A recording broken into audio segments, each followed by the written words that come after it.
Hello, this is I'm Catherine Perez-Shagdam. I'm the head of policy and communication at Elnet UK. And I have today joining us for the conversation, Dave Rich. Dave Rich is an author, the head of policy at the CST. And Dave, I'm so pleased that you accepted my invitation. I know it was quite, I wouldn't say unexpected, but I didn't expect that you would make the time to speak with us. I've read your book, Everyday Hate, and it was for me an incredible read. As I said before, you managed to put into words things that we all, I think, have felt throughout our lives, different times for different reasons, and you articulated in such a way that not only made sense to me, but also in terms of how can I relate my experience to other people who might not necessarily, be malicious or not even realize that sometimes they're actually being quite, hurtful, and what they're doing is actually harmful, not just to us as a Jewish community, but to themselves as well, because they set themselves in a dynamic of hate and rejection. So again, thank you very much. I'm going to jump into my questions, if that's okay with you, unless you want to say maybe something in terms of introduction and maybe what led you to write this book, because a lot has been said and written about anti-Semitism. Sure. Well, firstly, thank you for inviting me to be on. Very happy to be on. And I think you put your finger on it about the book, actually, because there are lots of great books about anti-Semitism. And look, I write about anti-Semitism all the time, but quite often when we do so, we write about it in quite a dry, analytical way or quite an academic way. A lot of books about anti-Semitism are history books. And what I wanted to get across was not just what anti-Semitism is and why it happens and what it looks like, but how it feels for Jewish people, not just to witness or experience anti-Semitism itself, but also to live in the world we live in that has anti-Semitism in it, and to try and get that across. And I was writing the book very much with a non-Jewish readership in mind, but conscious that, of course, lots of Jewish people are going to read it. And I wanted to make sure that the book would be authentic for Jewish readers as well.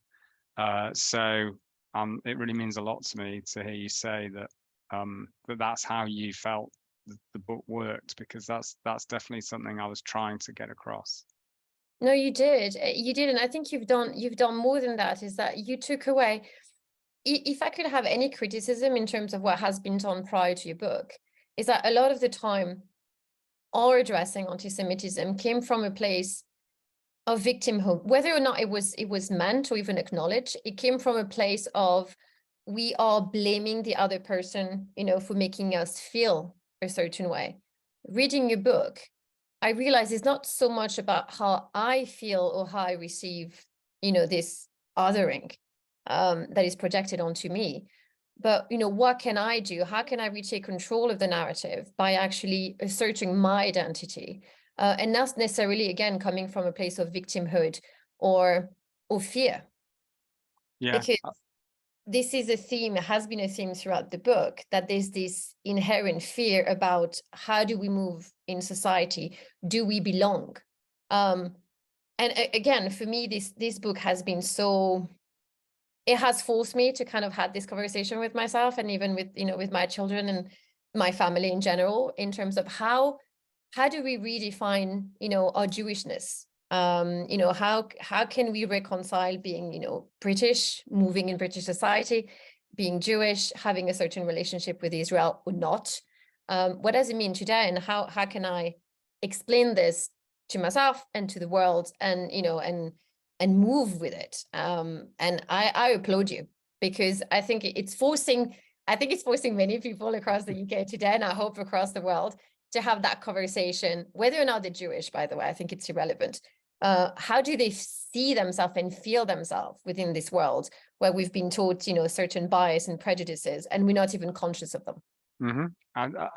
I mean, I hope it makes people think, and because the other thing we have to reconcile, and this is very much informed the approach I took, is On the one hand, we have all this anti-Semitism that is evidenced. You have all the hate crimes, you have the terrorist attacks and plots, you have the circulation of attitudes, you have very mainstream public figures, whether it's Kanye West or, you know, a cartoon in The Guardian or whatever, pushing these anti-Semitic ideas. And yet, you know, day-to-day life for most Jewish people in this country is pretty good. And if you compare Jewish life in Britain today to Jewish life throughout history in many countries, you know, we compare pretty well.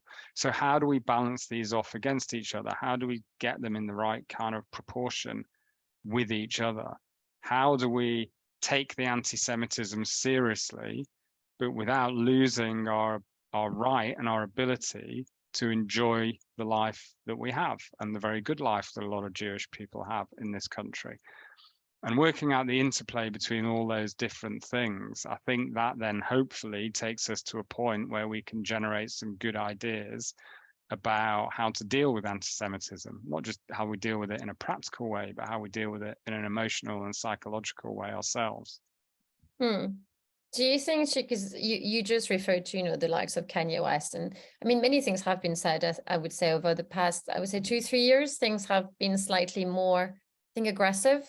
Do you think there's a culture of anti-Semitism? I'm assuming that, you know, there was a lot of research going into your book, you know, working with CST, you know, something or two about anti-Semitism. And you mentioned throughout the book about, you know, your experience with, you know, people infiltrating certain communities. You know, I wouldn't say the word fascism, but, you know, let's just say that they have a relationship with extremism and radicalism. Where are we heading? And can we define, would you say that there's this growing kind of culture of anti-Semitism that is kind of manifesting in different ways? I think one thing that's happened in recent years is a reminder that, if anyone had forgotten, that anti-Semitism is not just about extremes and extremists. I think perhaps some people had fallen into the kind of complacency of over-associating anti-Semitism with extremisms, whether that's far right or jihadist extremism, and forgetting the fact that these ideas have been part of our very mainstream day-to-day world for such a long time, that of course they're not going to just disappear. And so when you get someone like Kanye West or just other mainstream figures coming out with anti-Semitic ideas, and it happens so often, you know, barely a couple of months passes by without some very well-known person or other, whether it's a celebrity or a politician or someone involved in sports or music or industry or a journalist or whatever, saying, writing, doing, drawing something anti-Semitic. These ideas are just part of how our everyday world understands not just Jews and Jewish things, but understands itself as a society, as a civilization. So I think that is something that it's no longer possible to ignore or to deny anymore. And I think, you know, you can look at kind of the way ideas move in the modern world and the role of social media and so on to explain why anti-Semitism seems to be coming from people and places you wouldn't expect it, maybe, like Kanye West. But ultimately, the ideas are the ideas, and they're the same. They haven't changed. It's just about exactly how and where and when they pop up. Yeah, I think they've been played quite a lot, but unfortunately, I would like you to extend a little bit more about conspiracy theory and the role they play in feeding anti-Semitism, or whether or not, you know, this is something I've kind of been thinking about since reading your book. Is it that conspiracy theory, you know, were born out of, you know, these old anti-Semitic tropes, or is it that they kind of latch onto it and built upon it? Haven't decided yet. I don't know, because there's a very weird relationship in my mind, and I don't know, how do we deconstruct? Because obviously it's very difficult to, you know, if someone has a conspirational mind, it's very difficult to kind of, you know, use sound argument and I would say logic to kind of, you know, make them change their mind, because it doesn't work.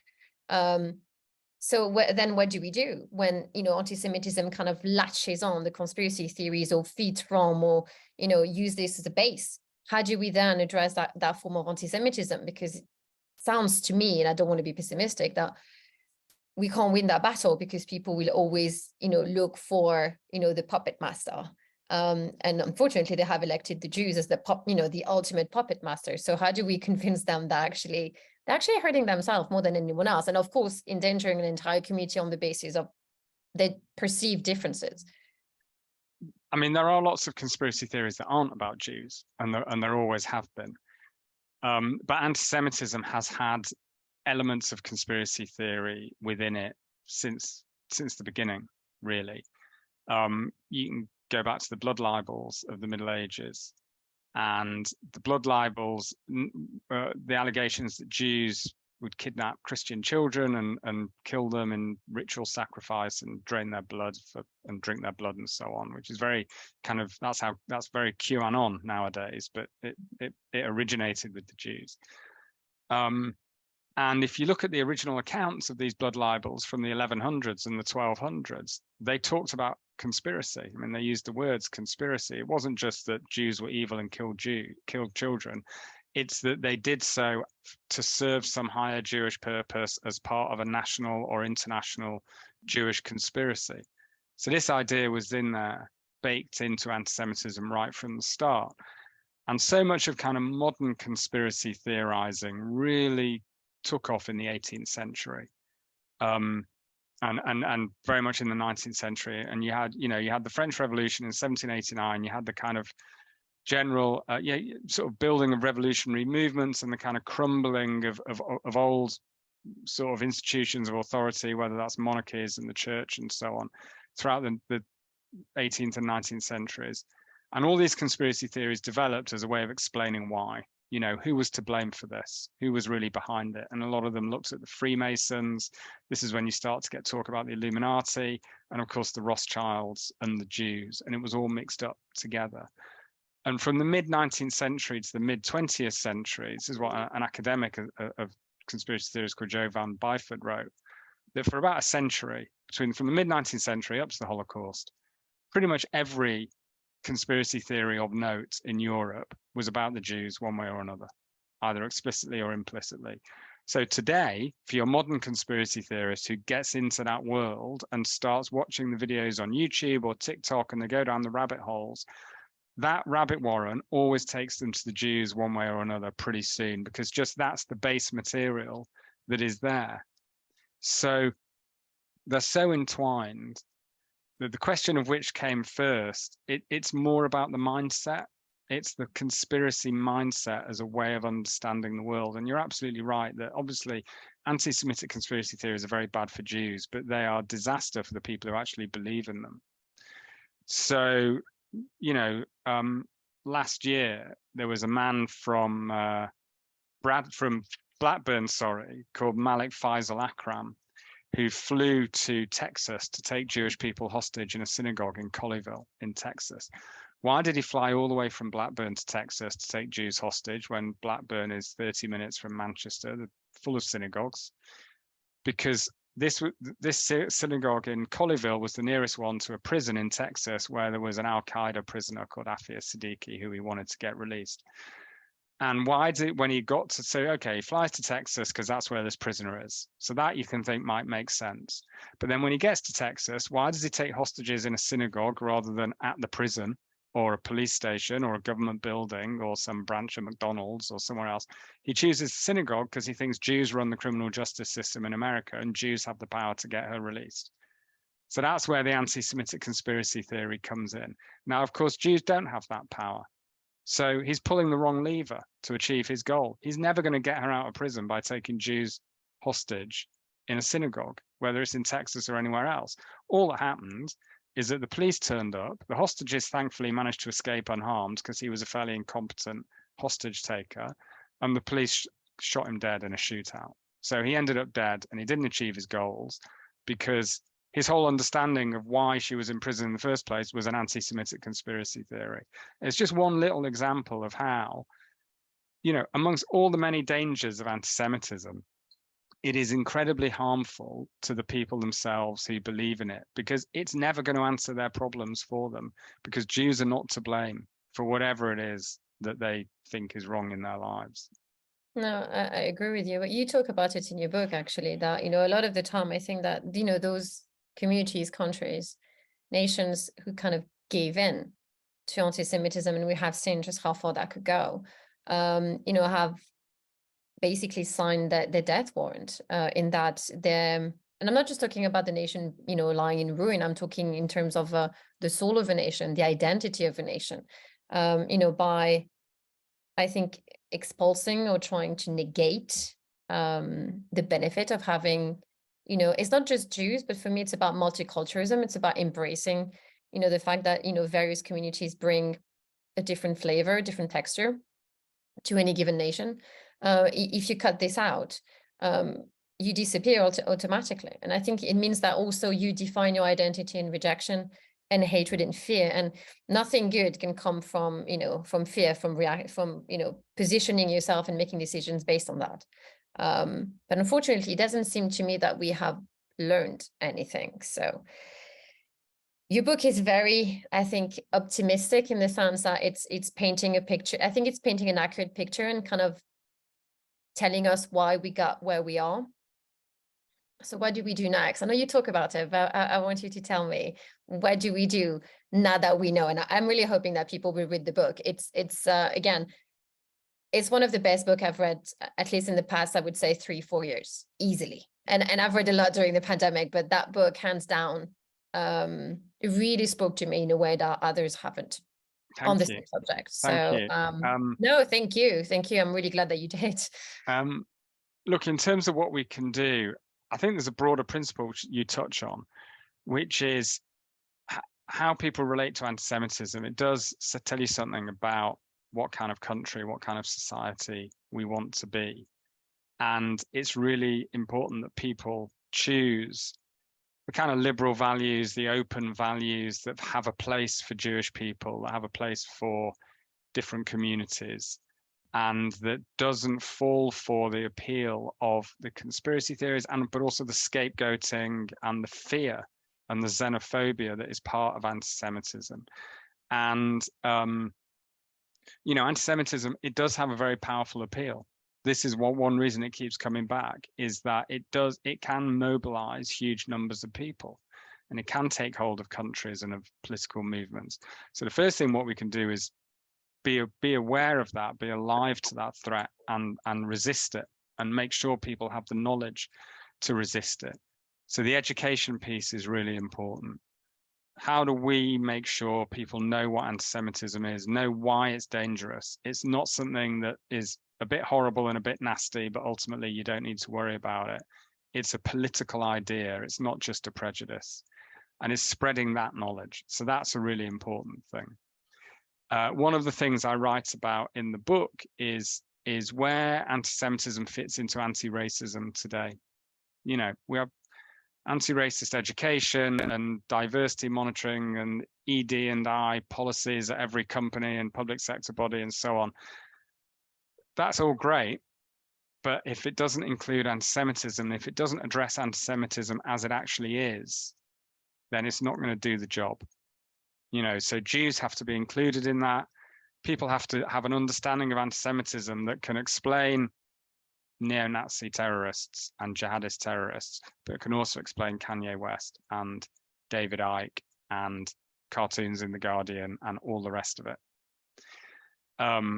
And it needs to be, and I think on the positive side, I think one way to encourage that understanding and that consciousness to remember Jews and remember anti-Semitism when you're dealing with racism is that there needs to be more recognition of Jews as an ethnic minority within Britain's system of how we categorize diversity.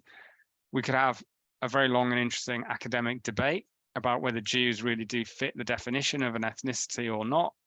But the reality is so much policy on discrimination and equalities and on tackling racism and hate, so much of it is revolved around ethnic minority monitoring and who counts as an ethnic minority, that as Jews, we need to be in that space.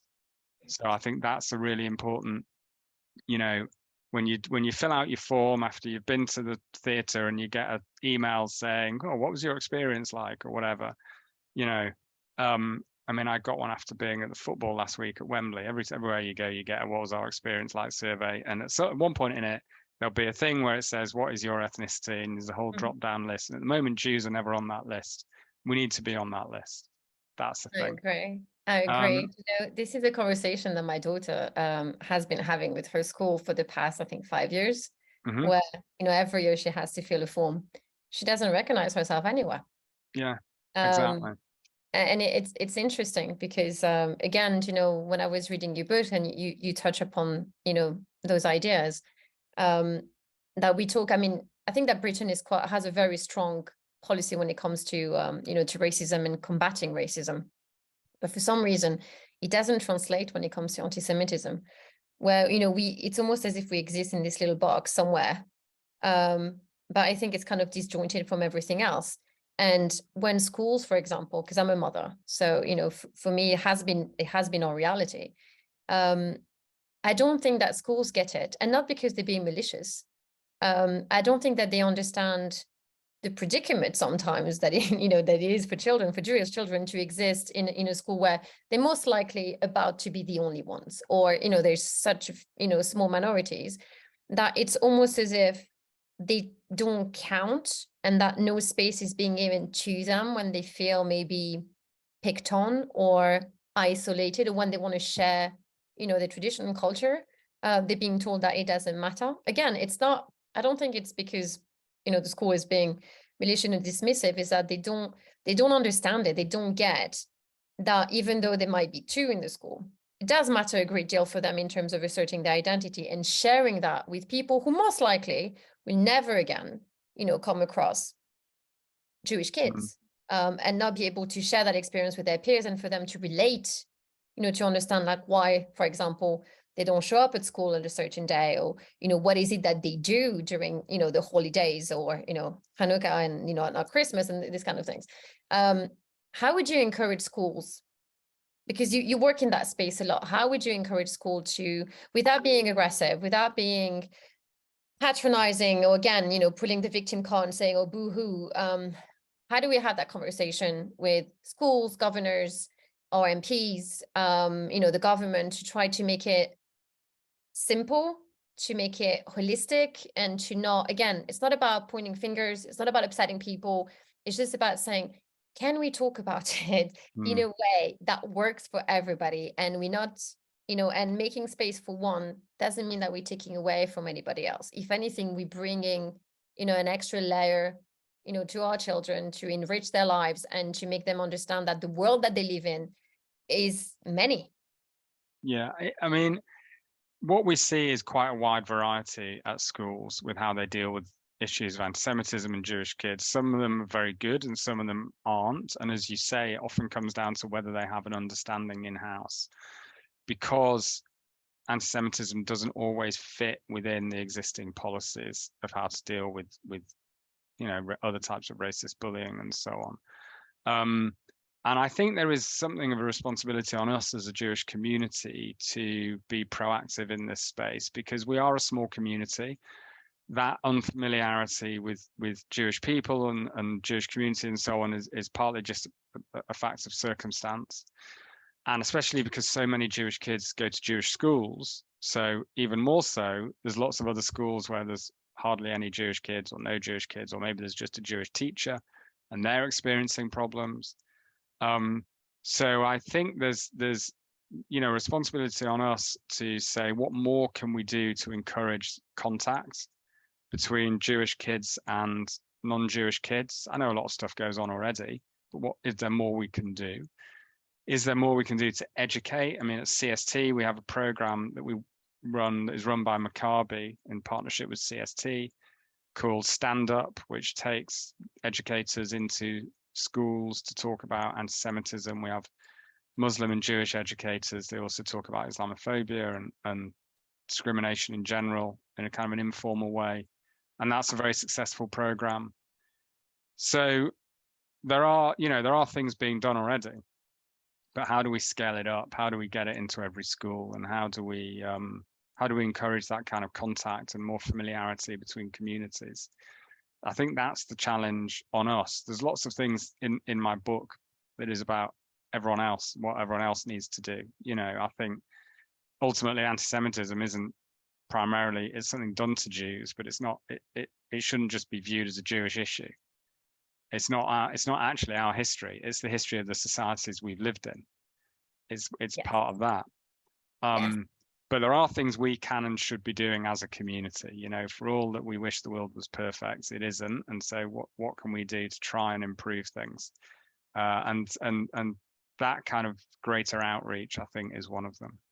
Do you know, you just touch upon something that I was so glad that you talk about, because again, I walked around, you know, knowing it, thinking it, but never being able to articulate it in a proper way. I still can't. I need to go back to your book and read it, you know, to say, well, there you go, he said it. Where I always had this argument that actually any society, the way that a society behaves towards its Jewish community is very telling of where it's at in terms of, you know, inclusion, in terms of its democratic advancement and its ability to, you know, to be multicultural, truly. And usually when Jews are being mistreated, it's usually a very telltale sign of how this society is devolving very quickly, not necessarily into fascism, but muddy waters, and that things will happen to other communities. Now, the one thing that I've never truly understood is that Jews tend to be standing very much alone when it comes to anti-Semitism, whereas other communities are really good at kind of recognizing in each other's pain and suffering, you know, the kind of thing that they suffer themselves. And so they kind of not gang up, but, you know, they tend to stand together and support one another in solidarity. Very rarely happens with the Jews, although, as you mentioned, you know, over the past few years, I think that there's been a lot done in terms of, you know, Islamophobia and anti-Semitism, where people understand that, you know, it's even though they would like to pit us against one another, actually, we a lot of the time face the same difficulties and the same type of prejudice and bias and misunderstanding. What do we do? What do we do to break this kind of belief that we stand alone in this little island in a vacuum somewhere, and for people to actually understand that if we're doing okay, chances are you are too. And so, you know, you need to care, not because it is a Jewish problem, but because it's ultimately yours. Because we might be the first one in line, but we certainly never never the only one. How do we translate this without, again, making it all about us? Because I feel that's a lot of the time, that's the criticism. And I've had it where people roll their eyes at me saying like, oh, here we go again. I'm like, no, don't misunderstand me. It's not just talking about me because it matters to me. Yes, it does. But I'm trying to see the bigger picture and understand where you all fit within this. And if it's good for me, it's good for you. It has to be good for everybody. It's, I mean, this is the constant challenge. And to be fair, there are quite often people who do stand up for Jewish people and have done in history. You know, but it comes back to this idea of people recognizing that the status of Jewish people and the situation with anti-Semitism tells you something about the country as a whole, and it can be a determinant in what direction a country is going to go in. I mean, we mentioned France. You know, the Dreyfus affair in France was all about this. What kind of country do we want to be? Do we want to be a liberal country or an illiberal country? And people in France took sides, and you know, it divided the nation. You can look at certainly during the years of fascism in the 20th century, lots of people understood it, lots of people got it, but there was also lots of anti-Semitism as well. I think, I mean, this is what David Baddiel's book, Jews Don't Count, is very much about. And I do think there's an issue that there's almost a sense post-Holocaust that anti-Semitism has kind of been dealt with as a problem because governments, societies, political establishments have taken on Holocaust remembrance as like a national project. It's become an establishment thing. It's like, okay, the Jews are cared for now. They're looked after. We, the anti-racists, we, the street movements who fight against extremism, we don't have to look after them anymore. They're fine. And by the way, they're quite well off and powerful anyway, right? So all those other things come into play. They're not the underclass. They're not that need the support anymore. And I think that was part of the mentality, because realistically, when we talk about people don't stand alongside Jews against anti-Semitism, what we're really talking about is the anti-racist left. That's who we're talking about. There is a politics of opposing anti-Semitism now, but you've got this weird division where certainly in the last sort of few decades, it's much more, it's the right who stand up against anti-Semitism and see that as kind of a right-wing cause, and the left are too reticent. And that's all wrapped up with attitudes towards Israel and so on. But we do need to depoliticize it, and we need to bring that back. That's the thing. And I think what we've seen in recent years in Britain, one of the things that came out of the Corbyn years is more people on the left re-emerged as allies and started to understand that anti-Semitism is still a problem, and a problem they need to deal with. And of course, what happened to the Labour Party under Corbyn is another example of how an organisation that gets gripped with anti-Semitism and it ends up in disaster for them.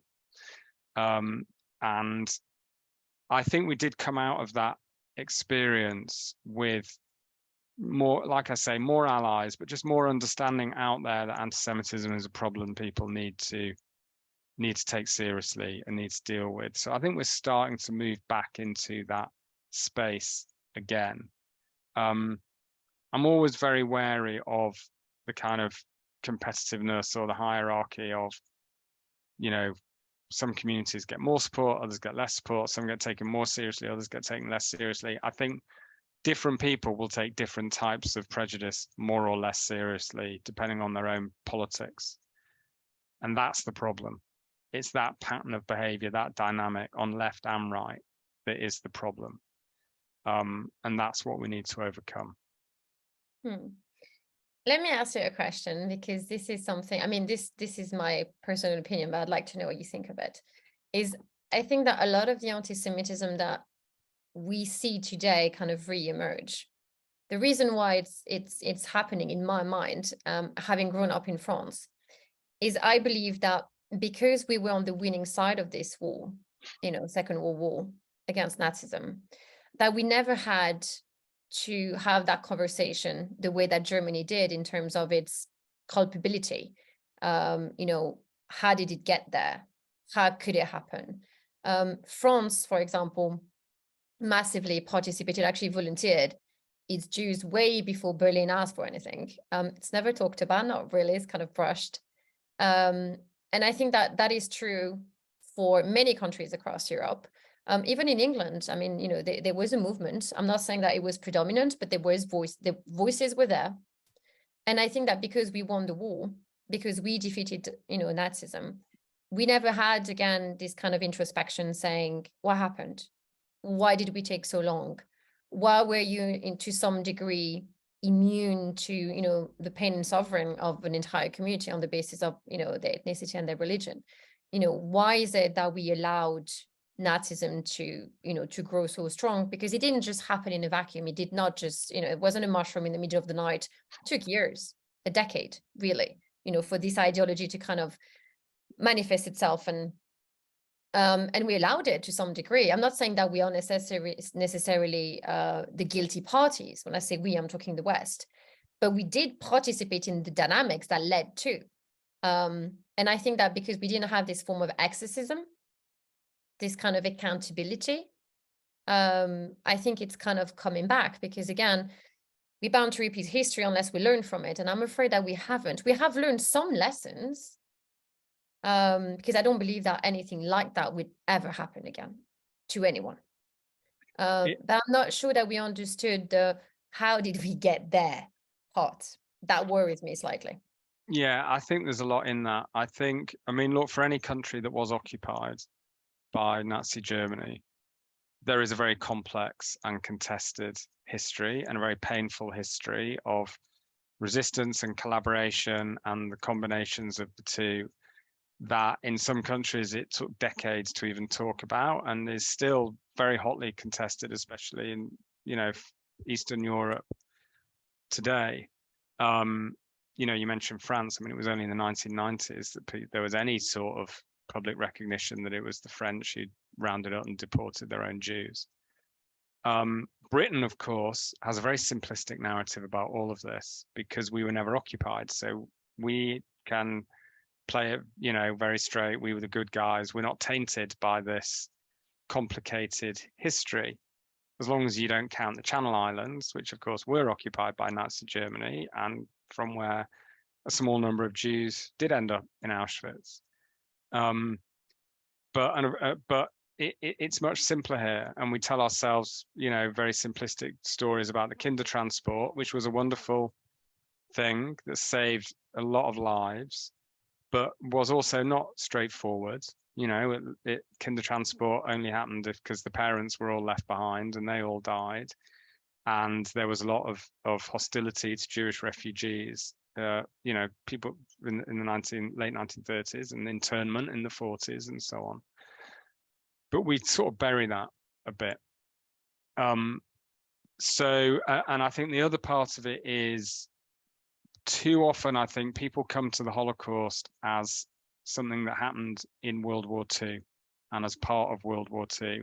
And the Nazis did terrible things in World War II, one of which was the Holocaust.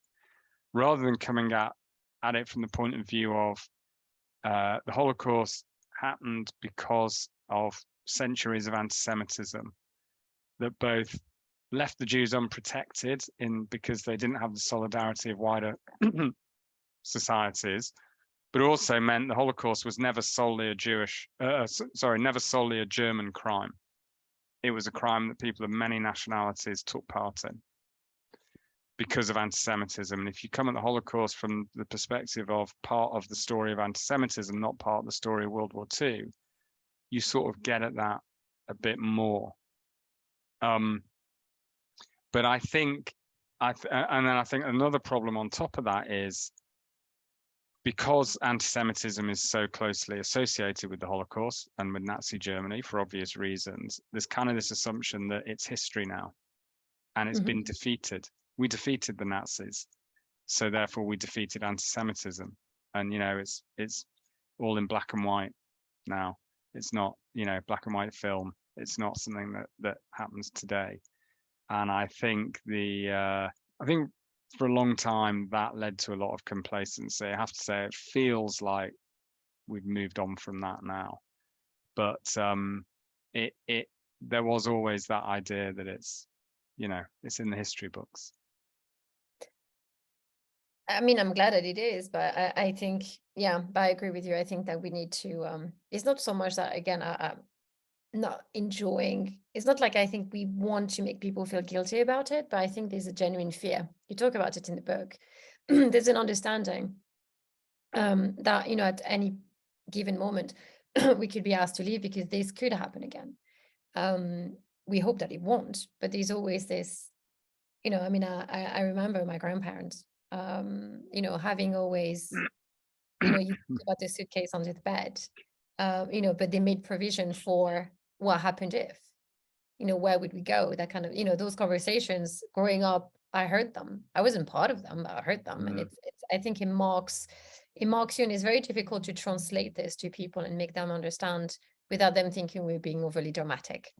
Totally. And people who don't have that in their family history and in their collective communal history, I don't think can really understand it. No. But the fact is, most Jewish people in Britain come from families who have some sort of story of refugee, flight from persecution, immigration within the last 2, 3, 4 generations, and that's pretty recent. And some families will have that in every generation for the last 2, 3, or 4 generations as families move from place to place. And the other thing we know from history is that some of the greatest catastrophes have affected Jewish communities that have been the most successful and the most integrated and assimilated. I mean, the German Jewish community was highly assimilated. Spain in 1492, there are others. But when it happens is when governments flip.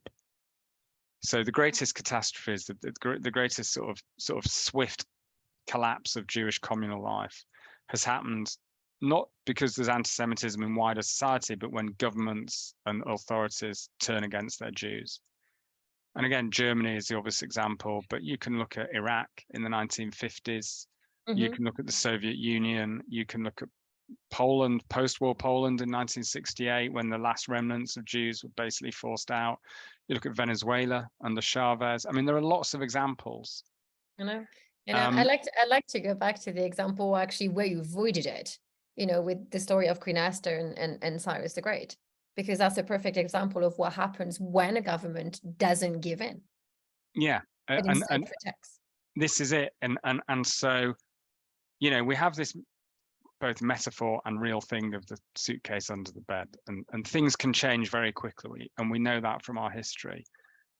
But I think as long as Jewish communities have the support of government and meaningful support of police and so on, I think that's the most important protection. Now, and you know, across the West, we very much have that with the governments we have now. Now governments can change and all the rest of it, and we know things can change. But that's why that kind of communal engagement with politics, with political leaders, which has always been part of the strategy of Jewish communities, and sometimes gets kind of satirized and critiqued, like you're buddying up to the powerful too much and all the rest of it. But ultimately, that is where power lies, and that is where the greatest protection for Jews can come from. So it's understandable. But that's always the key lever. Before I let you go, I want to ask you one more question, if I can, and that has to do with anti-Semitism and the social media. You talked about it a little bit in your book. How do I mean? I think that social media can be both a weapon, against anti-Semitism when wielded properly, but it also could create a lot of damages in terms of, just pulling people together and kind of egging them on, if I can use the term, and having this kind of like mob mentality. Because I think that social media doesn't necessarily appeal to the best in humanity, because it kind of, it just forces you to react to things without necessarily thinking about them too much, and usually it's just not a good combination.